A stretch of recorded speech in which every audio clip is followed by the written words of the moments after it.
Welcome to Parks and Cons SoCal Park Talk, where we bring you news from the Southern California theme park scene and then take you to the heart of the action at those parks. I'm Carmel, and this is my co-host Sean. Hey guys, it is great to be back to do some talk about the parks and what's going on there. There's been a lot of news actually since our last episode of this, so we're glad that you're back. Hopefully you checked out the first one, and that there'll be many more of these to come.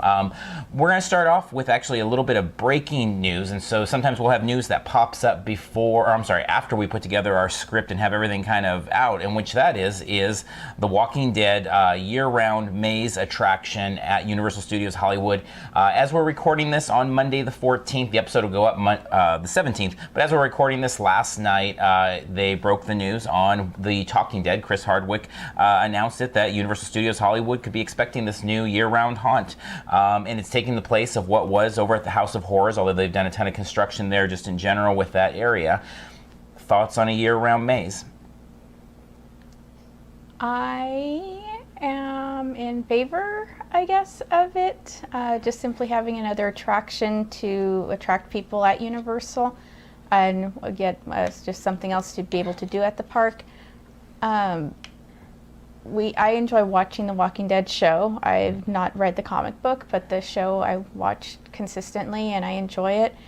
I think I'll like having that thriller type of aspect year-round versus just during the haunt season. Which obviously we just started these shows recently, so you may not know this, but we are big fans of different haunts, and we went to lots of them last year. So I'm a fan of the haunt. I'm not sure how many times I'll want to go through it. I mean, if there's scare actors, like they say that there's going to be in there, I imagine it'll be a little different every time, although historically at Horror Nights, it's very scripted when the monsters jump out and what they do and how they interact. So I'm not sure if that will actually be too spontaneous, but yeah, sounds good. Yeah. There's a lot of things about it. Coming into the year, there'd been a lot of rumors about that coming. Really, there'd been rumors about a year-round haunt coming to the site of House of Horrors since House of Horrors was announced to be closed and they're going to do something new. Obviously, Universal Studios has had a great relationship with Walking Dead. It's been one of their main mazes the last several years.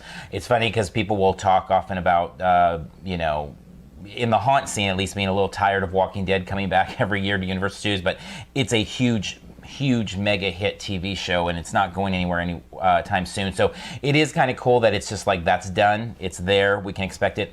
I'm a big fan of Halloween every day in whatever form that it takes, so it's kind of fun to have that back, is that anytime we want to go experience that. That being said, as much as we're into the haunt scene, and I think, we went to like 43 different things last year, something along those lines. I mean, we went to a lot of stuff during the haunt season.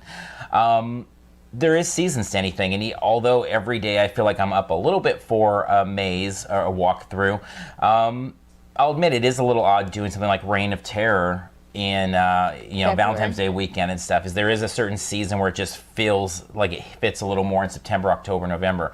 That said, Walking Dead again is a mega hit. You've got Potter, you've got Walking Dead, you've got Minions, you've got some of the biggest IPs out there all stacked there at Universal, and it's just one more thing again for people to do. So I'm excited about it. They did say that there will be animatronics, various visual, interactive components beyond just scare actors. So it'll be interesting to see. I mean, definitely we'll be counting down days that, knowing or having heard the strong rumors that it would be potentially Walking Dead coming, it's something that I put on my list of 2016 like most anticipated, and it was up there pretty high. I mean, it's not Wizarding World of Harry Potter, but definitely something I am looking forward to. So we'll be there, we'll check it out as it's produced. All we know right now is summer, so what that means exactly, we are not sure, but we'll definitely be following them. John Murdy and Chris Williams will be over at WonderCon, so if you're heading out to WonderCon, you can check out their panel. I believe it's like 1 o'clock on Saturday in room 515A. Double check that on the schedule, obviously, but we plan to be there and see what they have to say about it. It's a little anticlimactic now that it was officially announced, because originally what it said on the WonderCon post was that, or program, that they would announce something there. But now we know what it is.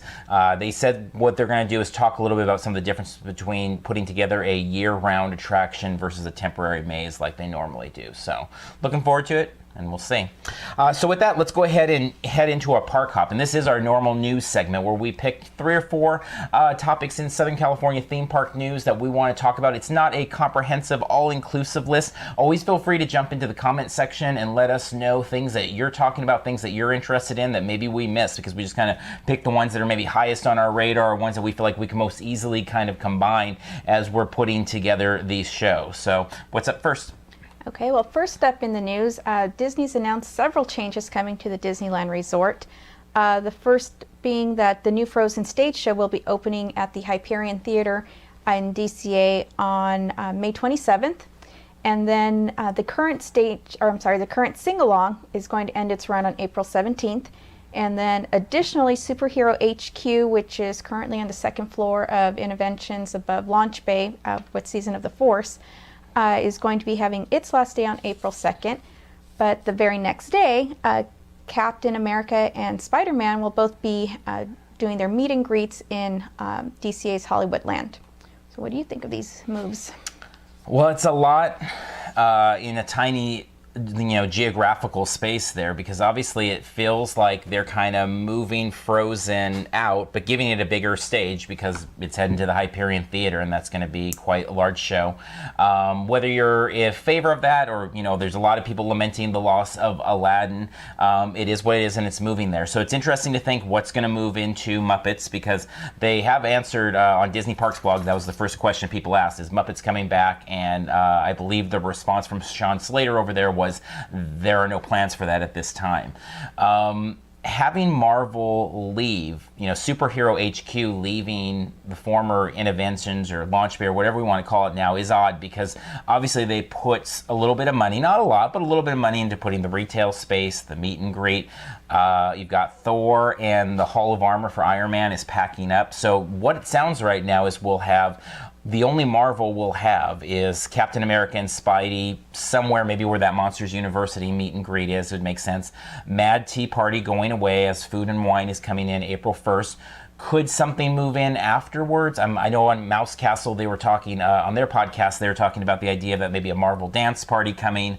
I've been thinking maybe something Stage 17, they could put prop plays. Obviously with Civil War coming, it seems like they would want to tie in more with Marvel and do some sort of preview event there. But it's interesting. It's a really kind of weird time for DCA, I think, as it's transitioning into this new phase with the Food and Wine. And then Frozen going from having such a large chunk of Hollywood land and kind of just moving and setting up in the theater. We've already seen, Wandering Oakens has changed over to the studio store, although they still have all Frozen merchandise there. So I think what we're going to see is a slow move of lots of Marvel in DCA. I think we're seeing Star Wars really take over Disneyland in a lot of different ways. And I think we're going to slowly see Marvel kind of spread it out there. And the Civil War might be the beginning of that in kind of a more informal overlay, little dance party maybe, or little shops or things like that. Obviously across from the Cove Bar, the store over there is selling pretty much Marvel. Star Wars and Frozen is like the bulk of their stuff. So we're definitely seeing a little bit of more Marvel each day, but I think that's probably what makes sense to me, is that Marvel's going to start setting up shop there. They don't really need it as an attraction in Disneyland. It gives it more space to breathe, and it probably fits pretty well in the Hollywood land. Obviously, that's kind of a schizophrenic area on its own. What about you? I'm a little sad I hope that the Thor meet and greet experience isn't completely gone, because it's pretty cool. If you've never experienced it, if you do have a chance to go into the park before it goes, I would strongly suggest taking the time to go through there before it's gone in its current state, because it's more than just meet and greet. There's a little more to it. So I hope that doesn't go away altogether. Sure. Having the Hall of Armor in there is always a kind of a cool thing to kind of walk through. The meet and greet where Spider-Man is at, it's more been kind of a generic one. They kind of change things in and out. Who was in there before? Captain America. Okay, that's right. So Captain They call America. it the Vault now when Spider-Man moved in, but yeah. Right. So I think the Hall of Armor and Thor going away are probably the biggest losses. So hopefully, maybe they will move those types of things into is it Stage 17 or Studio 17? Stage 17. Stage 17. Could they do the Civil War preview in the Yeah, Muppet Theater. they could. Muppet. Yeah.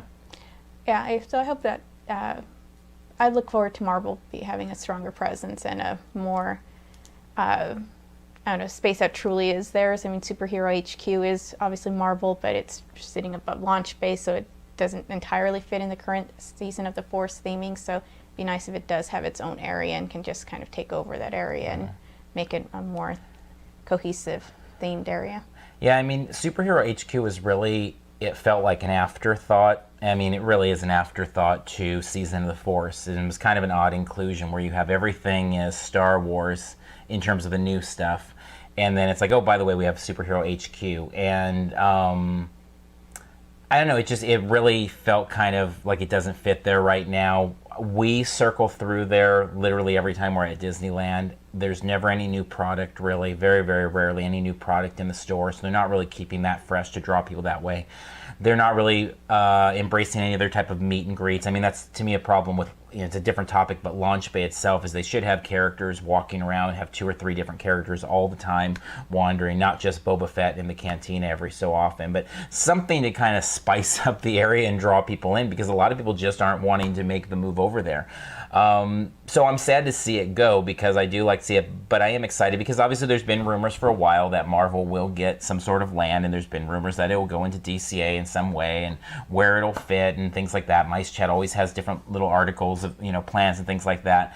And I mean, I'm a huge fan of what Universal Studios Orlando has done with the Marvel properties, and that's not close to what it could be. I mean, it's so far from what it really could be and what Disney could do with it, but it's just one of those surreal kind of fun things for me. So I'm anxious to see what it is. I'm hoping that this is kind of a short step back to a future big step forward in terms of what they do with Marvel. And, again, giving DCA good, solid things to do, which hopefully this will ultimately lead to, is a good thing. So absolutely. It's a fun park already. It just, could use more. It needs more. All right, what's up next? So next up, we head over to Buena Park, where the smell of coffee and boysenberries are in the air. Which is the bigger news? Is it that Starbucks is opening, or actually I guess opened today in the Knott's Marketplace, or that the Boysenberry Festival is returning with brand new treats? So yeah, as we put the script together, it was still out. The 18th was supposed to be the opening day for the new Starbucks at the Marketplace, which has a really cool facade that really ties into the theming of what they're doing with the Ghost Town 75th anniversary out at Knott's Berry Farm. And so that was exciting. It's funny because I really could care less about Starbucks. I don't drink Starbucks. It doesn't matter to me. But that being said, I'm excited it's there because it's a high quality establishment that people love, and I think it just boosts the image of Knott's a little bit more, because there's some people that's really important to. And the fact that they really themed out the facade, I'm anxious to get over there. Actually, I'm going to be going out there tomorrow to check it out, but I'm anxious just to see it with my own eyes because the sign looks neat and everything. The Boysenberry Festival is a neat thing, obviously, because it comes every year. It's become really Knott's, to me, what I have really grown to like about them over the last few years is they've really embraced seasons, and so you've got the Boysenberry Festival season, you've got the summer season, you've got Scary Farm, you've got Merry Farm, so you're constantly having new shows come in, new entertainment, things like that. But I would definitely say Starbucks is the bigger story here, because as much as I enjoy the festival in those few weeks, it is a temporary thing, it is a repeat thing, whereas the Starbucks is something that really fits into this whole Ghost Town 75th anniversary effort and really is going to bring people in there that are going to love it and flip out about it because they love their coffee, and it's going to have huge lines, and I'm glad I don't have to wait in them. I can just appreciate the outside. What about you? Yeah, I too am not a big Starbucks fan. I have meetings with clients and stuff at Starbucks, so I go to Starbucks, but it's not my favorite place, and I don't go out of my way for it. But like you said, the fact that so many people do love Starbucks, and I imagine there'll be some boysenberry themed items. There is on the small one that's in the park, so maybe I can try the unique items that they'll have there and stuff. So I agree. I think that's the bigger news in general. But personally, I look forward to the Boysenberry Festival every year because I have quite the sweet tooth, and so getting to try the different themed boysenberry themed items is kind of a thing I look forward to. So for me personally, I enjoy the festival and enjoy the different foods. But it is a temporary thing. Starbucks is permanent. So for its longevity, obviously Starbucks is more important. But I personally enjoy the festival. It's kind of exciting because it's the first like official thing opening as part of the new efforts of what's going on at Knott's this summer. So Mrs. Knott's is still a little ways away, and the saloon should be opening any day. And then the peek-ins are rolling in, and so all this stuff is going to be taking place over the next several months. And we'll bring you video of it as things come up. You can always check out the YouTube channel because we've got all sorts of video of these things. But it's kind of exciting just because it's the first one, and so I'm anxious to check it out. So, all right, what's up next in the news? Okay, so Six Flags Magic Mountain has recently announced their new virtual reality coaster will be opening for technical rehearsals with an AP preview on March 26th. Will you be riding that ride?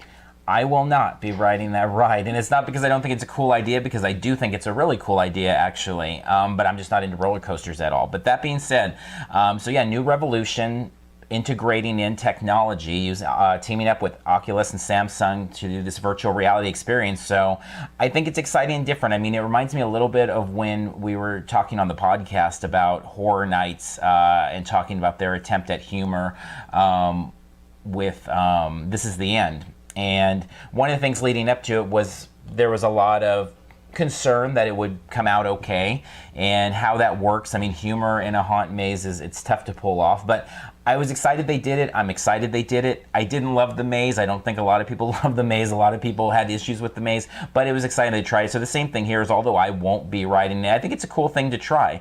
As with so many people, I'm curious, how do they make sure the goggles stay on and all that, but obviously they've got that worked out. I believe it's already launched similar technology in San Francisco, in Six Flags, Georgia, I believe, if I remember that correctly. And so it's new, it's different, it's exciting. Six Flags, we've seen over the last couple years, the way they've taken their game up with Fright Fest and Holiday in the Park. It's new, it's exciting things. Hopefully at some point on this little talk show, we'll be talking about them bringing Justice League in, because obviously that's made its way into some of the Six Flags parks. So I'm excited about it, but I don't ride roller coasters, you do, so what's your thoughts? My initial response when I saw the description of what it was, basically it's a regular roller coaster, it's Revolution, but you're wearing the Oculus things. My initial response was not favorable. I like roller coasters, but I'm still not so much a fan of, I'm not a fan of things that have the screen, so right. Like even Transformers at Universal, or Spider-Man in Universal Orlando. I like the practical stuff, and so when it's virtual, when it screens, I don't know. I guess I'm too old to appreciate it in the same way that so many people do, because Right. I know that people love those aspects. That being said, I'm of course going to give Revolution a try when it opens. The new Revolution. The new Revolution. I liked the old one, so yeah, it's kind of a weird concept to me that you're going to be on a regular roller coaster, yet being in this different environments through the Oculus things. I don't know, what are they called? Goggles, glasses, Yeah, whatever glasses. they're called. So I'll of course give it a try. I wouldn't be surprised if once I try it, I actually really like it. But for right now, in theory, I'm not completely sold on it, but I will definitely be giving it a try, and I'll give it its fair shot, and it may be really cool. I don't know, just right now, I'm not completely thrilled about it, but I'm sure once I'm on it, it'll be cool and I'll enjoy it. But for now, I'm a little skeptical, I guess. Right. I mean, always trying new things is a good thing, even if it doesn't. And we talk about, there's a lot of things that the parks do, any of the parks, that just they're not really for us, or they don't click for us. But it's always good because they will click for someone. And obviously they're not successful and they don't click with enough people, they'll just be gone. And so, whether it's talking about Walking Dead coming in, and we have a lot of friends that just have no interest in haunt stuff, and they're never going to be interested in it. And for me, roller coasters are of no interest. And for you, a lot of times the screen-based media being used is not as much of an interest and stuff. So it's interesting though, but giving it a try, checking it out, definitely. So I'll be curious to see and follow along the story and just see how people react to it. Obviously, Twisted Colossus was a huge hit last year for them. They're investing money. It feels a lot like what we've seen Knott's do the last couple of years, is that it's starting to be something you could set your watch to, that each year they're going to step up their game a little bit more. And so it's exciting to see what the future holds. And hopefully it is a dark ride, and specifically, hopefully it's Justice League there. So, all right, next up in the news. So let's see. Disney announced Zootopia stars Nick Wilde and Judy Hopps will be making their way into the parks as meet and greet characters. Are you excited about this? And do you think we'll be seeing more Zootopia in the parks? I am, because as we were watching Zootopia, which we've seen twice, and I think like it a lot. I mean, it's maybe my favorite movie. I mean, right now I think I have it as my favorite movie of this year. As much as I love Deadpool, as much as I love things like Cloverfield and The Witch and Hateful Eight, I think if I was going to go see a movie right now, any of those again, I think it might be Zootopia again. So I really like Zootopia. That said, one thing as we were watching it, I kept thinking, man, this was a movie designed for parks. I mean, it feels like it fits into Disney's Animal Kingdom out in Orlando, like, perfectly. But it also felt, looking at something like Bugs Land in DCA, it felt like, wow, that should be there instead.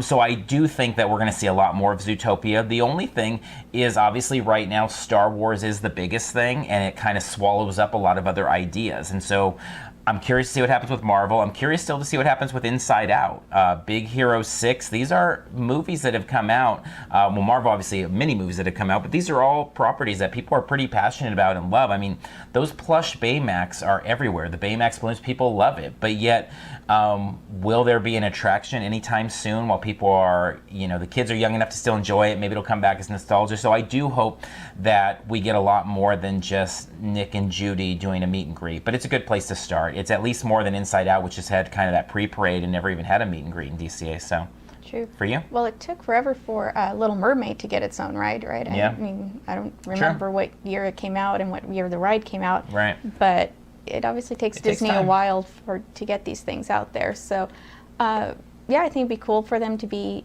there as meet and greets. Definitely take our niece and nephew to go meet and greet them.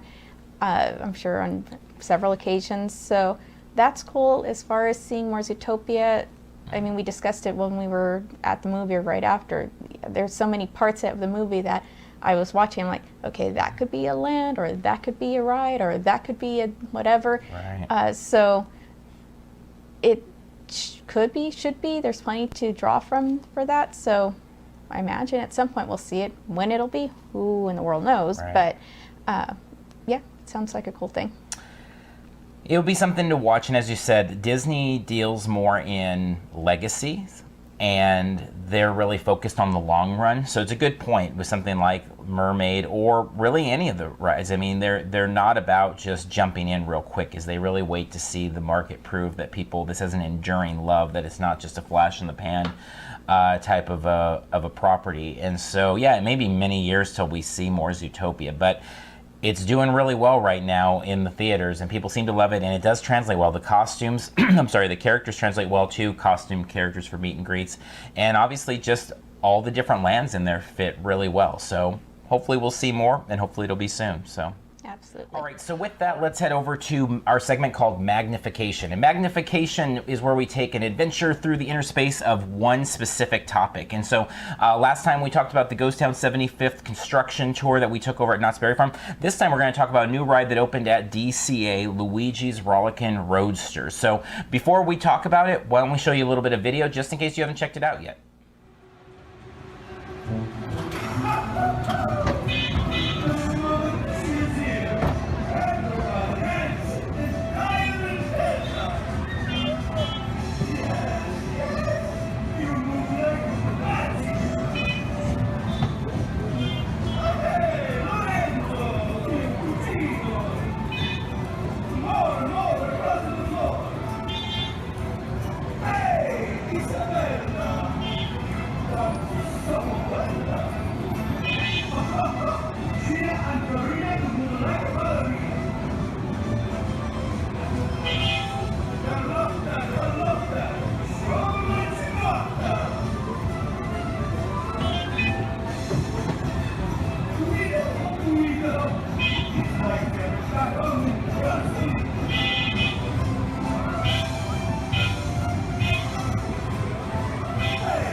Let it go!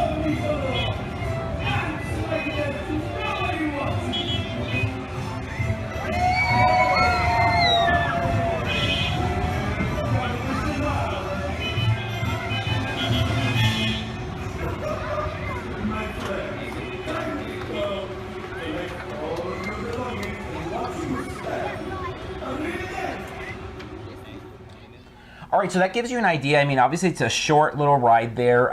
They opened with, first they did some employee previews, and we were actually able to gather up the video there about a week or so ago, which was nice to be able to check it out. Then we did not go to the pass holder preview. We just jumped in on one of the days that weekend.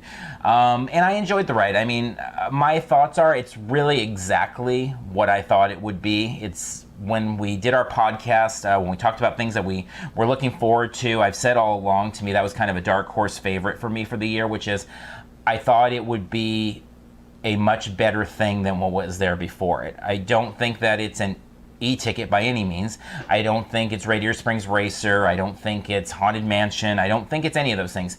But I think it's much better than what was there before. And I think it's something I'm willing to wait 15, 20 minutes for. And it's fun and it's cute, and I think kids will love it. And at this point, seeing the families, we've seen lots of families riding it. We've seen, you know, old, young, everybody. People seem to be enjoying it and liking it. And lots of smiles, lots of laughs, the little cute twist at the end people seem to enjoy. And so I like it. I think it's a neat little ride.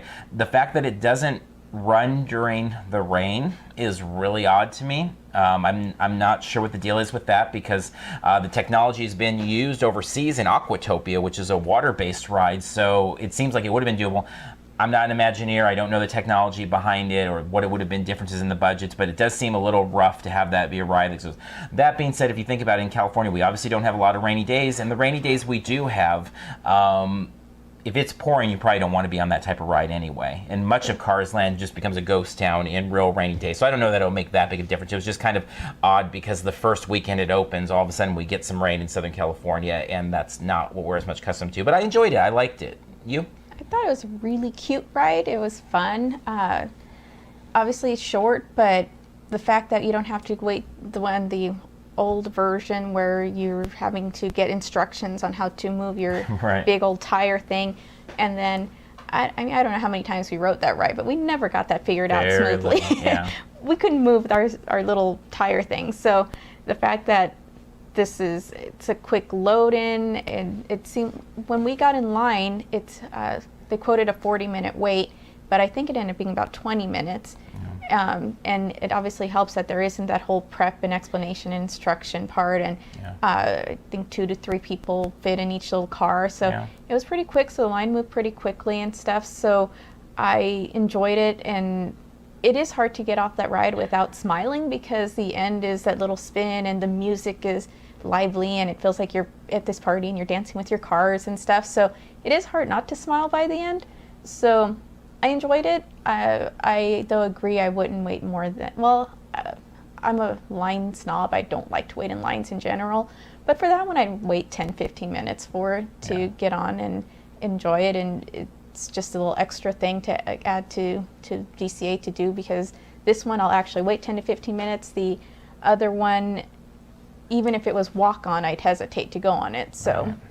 Yeah, I mean, at the end of the day, when you look at DCA, despite its many improvements since the 1.0 version, if you look at really what you're going to build your day around, you've got Radiator Springs Racer, you've got Soarin', you've got Toy Story Midway Mania, you've got Screamin', maybe Mermaid, maybe Monsters. Like, there's a couple others that are there, but you don't really have a lot. You have a lot of little kind of carnival rides that have a little bit of a touch of theming to them and stuff. And so this is more than the low end, and it's not as much as the high end of their rides. So it fits into a middle class, which, if you ask me, that's really the part that they need to focus the most on right now. Because sure, it'd be great if they put in another big time ride that pulls a ton of people like Radiator Springs Racer does. But at the same time, I think what the park's really missing is they need less of, you know, those tiny little the Zephyr or the Choo Choo Train, even though it's a cute little ride, and they need a little bit more of a stronger middle class of rides that will be less than a half hour, 15, 20-minute rides that people will feel fulfilled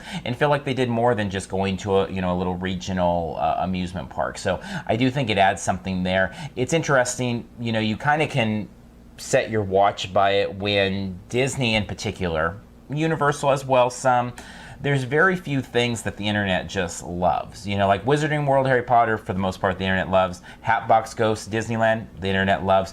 But most things, it's immediately like, that kind of sucks. Or it's not this, or it's not that. And I just think if you went into this ride thinking it was going to be more than a C-ticket ride. That's just, it's not what it is. It's not what it's intended to be.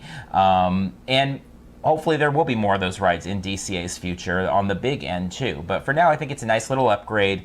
It's a good placeholder, fun thing while we move into this next realm of modernization for DCA, which hopefully will bring some things like Marvel or other attractions there. Oh, Tower of Terror I forgot to throw in. That's obviously a big one as well.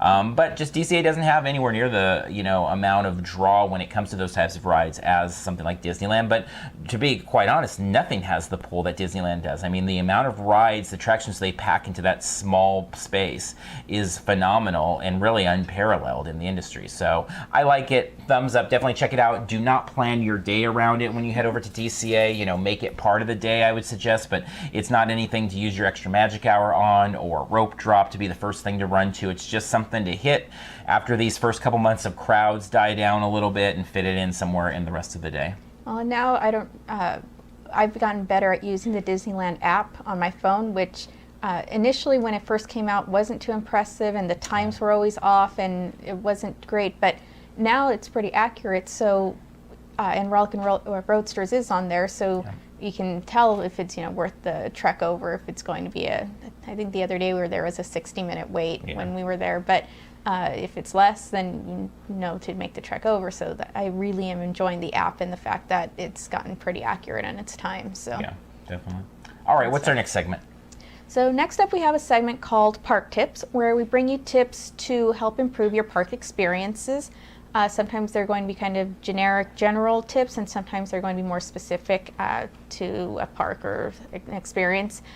This time we're talking about navigating the crowds at Universal Studios Hollywood as we near the April 7th official opening of the Wizarding World of Harry Potter.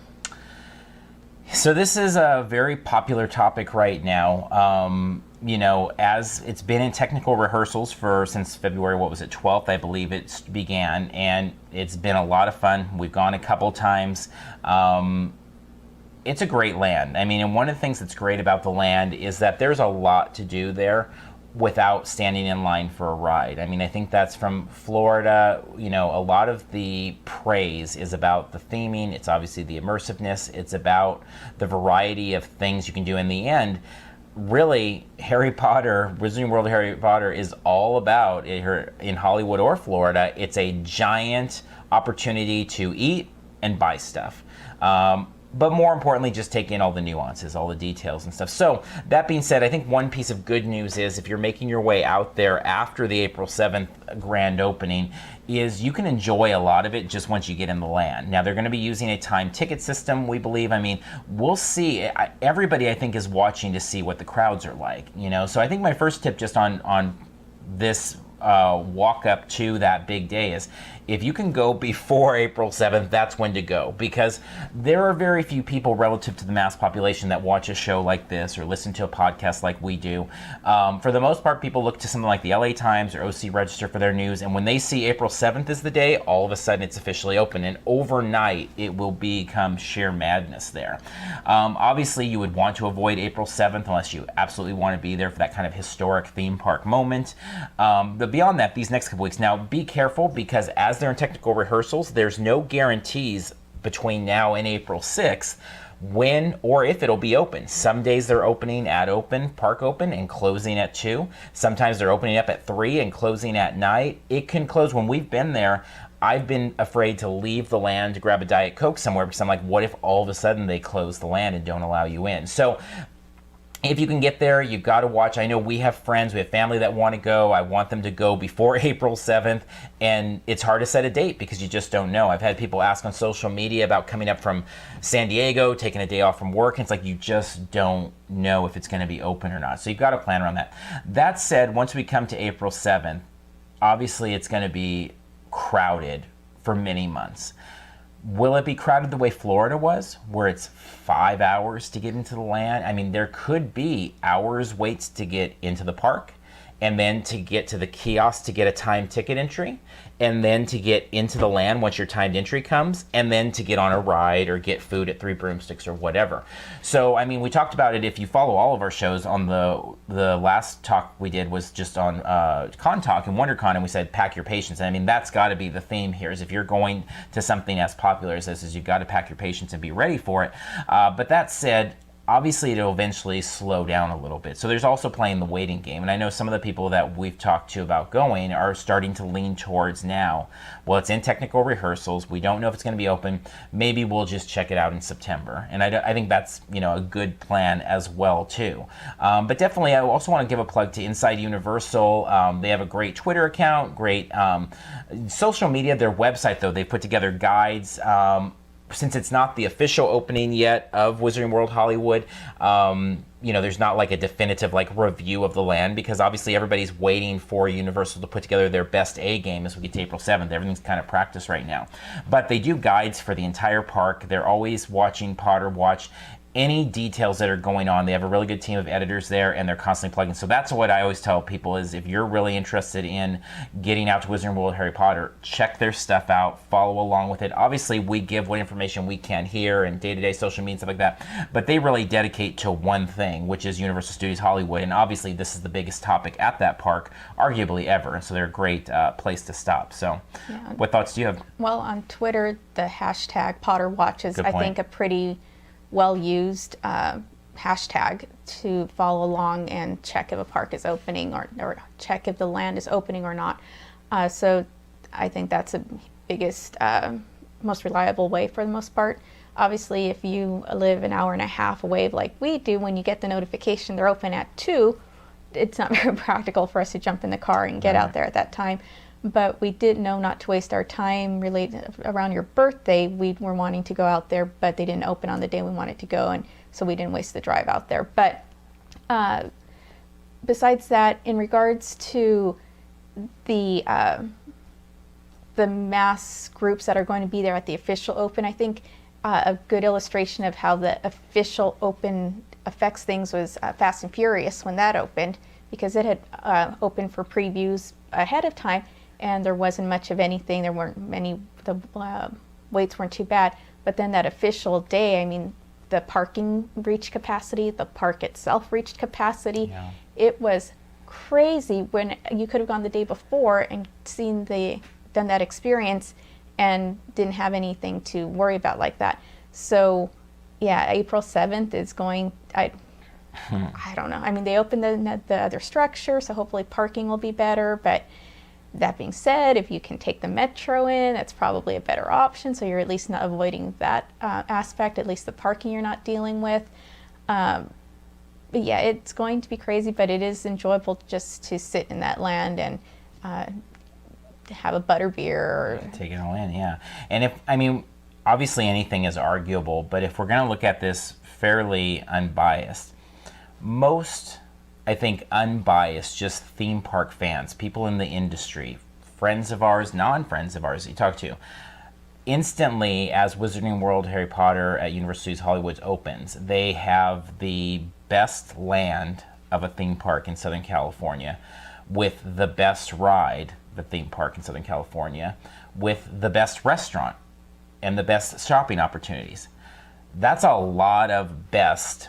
And so even if somebody's not really super excited about it, because we know people also that are not huge into Harry Potter. Well, I'm not huge into Harry Potter. You're not huge. And we haven't read the books. We've seen the movies. We liked them. They were fine. That doesn't take anything away from the land. Now, I can only imagine being in love with the land, how amazing that must be. And I feel like I'll see that someday, or feel that someday, when Star Wars Land opens. But you take that all away, and even if you're not interested in it, you know, it's nothing. I mean, because I used to say that about Cars Land, and Cars Land is super impressive relative to a lot of the types of theme stuff we've seen here in Southern California, but it doesn't touch what Potter is. It just doesn't touch it. And so as you're kind of allocating time and you're deciding you're going to go on that day in middle of April, May, June, July, whatever it is, and you know it's going to be crowded, do remember what you're getting for that. It's not like you're just getting a ride. It's not like you're just getting, a restaurant. You're getting a really comprehensive package that they're giving you there. The butterbeer is arguably the best drink. You know, I mean, there's just so many things there that attract people and that people love, both Potter fans and non-Potter fans. So it is a good time investment. It's definitely a must-do. You've got to mark on accounts. Obviously, I would really study those season pass plans that they have there, because as you look at their past programs, they have a lot of different things going on right now with that and the tickets. And so you do want to look. They are doing kind of the tiered pricing. They were doing that before Disney, where the pricing changes by day. So the point is, really, I think, is Universal Studios Hollywood now is a park that you need to plan for and take your time with. And I think what we found, at least in the people hitting us up on social media, is it's always that way for Disney. We always get questions about, well, I'm going to be in town, or I'm going to go this one day. But now Universal Studios demands that as well. It's become a full day park. Hopefully we'll see longer days, because I'm sure they're going to stay open until midnight. I don't really have any doubt that they're going to stay open until 11, midnight, things like that this summer. The nighttime studio tour hopefully pulls some people away. Walking Dead, as we talked about earlier, will pull some people away. But in the end, Potter's going to be the main draw. It's going to be the main draw probably until they eventually build Diagon Alley there. And then obviously Potter will still be the draw, but it'll be a different land for it. But and we've already seen how much this land is pulling people. I mean, the last time that we were there were people all over the place that we knew from different parts of our lives. There were work people there. There were people we know from the con world there. There were people there from the park world that we know. There were just people everywhere that... Lots of first-time visitors, and lots of or people, first time in 10 years or 20 years or whatever. Exactly. Some people who've never been to Universal and people who haven't been since they were kids are now going to that park. So, and I don't think any of them that we've talked to have been disappointed by what they found. So it is impressive, and it is going to be popular, and it is just going to take patience and planning, and I think patience is the most lucrative asset to bring with you on that one. And if you're not going to be able to make technical rehearsals, but you do really feel you need to get there in the next month or so, then I would say if you can at all target like early May. Get out of spring break, because spring break is going to be madness. People are going to come from all over, just period. And so if you can get to May and do a Tuesday in May, when it's still going to be crowded, it's still going to be busy, people are still going to be coming from all over the place, but it's definitely not as bad as it's going to be in those first couple weeks, as spring break is going to be really hot for the kids getting out there. And in addition to that, a lot of times spring break, people think about the high school kids or middle school kids, but I think we find, at least at Disney, a lot of times it's the college crowd that's, a lot of times the biggest with spring break and stuff. So anyway, pack your patience. As you said, it's a good way. You said that as a lucrative asset to have there, and be ready for it and enjoy it. Once you get in there, enjoy it. Plan on spending some money. Buy the $10 butter beer. Buy the $20, chicken plate or whatever at 3 and Broomstick and the dessert, and just soak it all up. Whether you buy a wand or not probably depends on how big of a fan you are. But if that's going to make your experience, save up those pennies now, because it is one giant gift shop and restaurant at the end of the day, with an amazing ride in Forbidden Journey as well. It's a really great experience. So, all right, let's go ahead and wrap up there. And so as we wrap up, we thank you for tuning into this episode. Why don't you tell people where they can find you on social media? Okay, well, you can find us at Parks and Cons pretty much everywhere. We both kind of monitor those. But to contact me directly, you can reach me on Twitter at Connoisseur, CON_NOISSEUR, or you can reach me directly email me directly at carmel@parksandcons.com. And you can find me on Twitter at _con_fluence, the Confluence. You can find me there, and as you said, obviously Parks and Cons on the social media. We monitor those channels. If you're interested in conventions, pop culture, we were talking last night at the Theme Park Adventure Mixer just about how those worlds consistently merge these days, and it's part of why we ultimately kind of expanded when we introduced covering the parks too, is because it's all kind of becoming the same thing, the convention world and the parks world. So if you're interested in convention talk or checking out some conventions, you can check out our other YouTube show, which we do. We alternate weeks, so we do Con Talk, Park Talk, Con Talk, Park Talk. So you can check that out on this channel as well. Please help support the show by subscribing. Subscriptions help us out greatly. It's kind of our goal here in 2016 to really increase the subscriptions. We're almost to 4 million views, but we really want to get those subscription numbers up. So please subscribe. And the thing you can do most beyond that is just telling people about us and letting them know. If you're interested in more talk about parks or conventions, you can head over to iTunes or Stitcher and subscribe subscribe to our podcast, Parks and Cons, as well. And we talk about all sorts of things there. We just did our WonderCon prep podcast there. Very different than what I did with the visual guide or what we did with the visual guide there. So you can always check kind of different talk. It's definitely not the same product there. You can find us on all the social media platforms that we use, Facebook, Twitter, Instagram, and Periscope at Parks and Cons.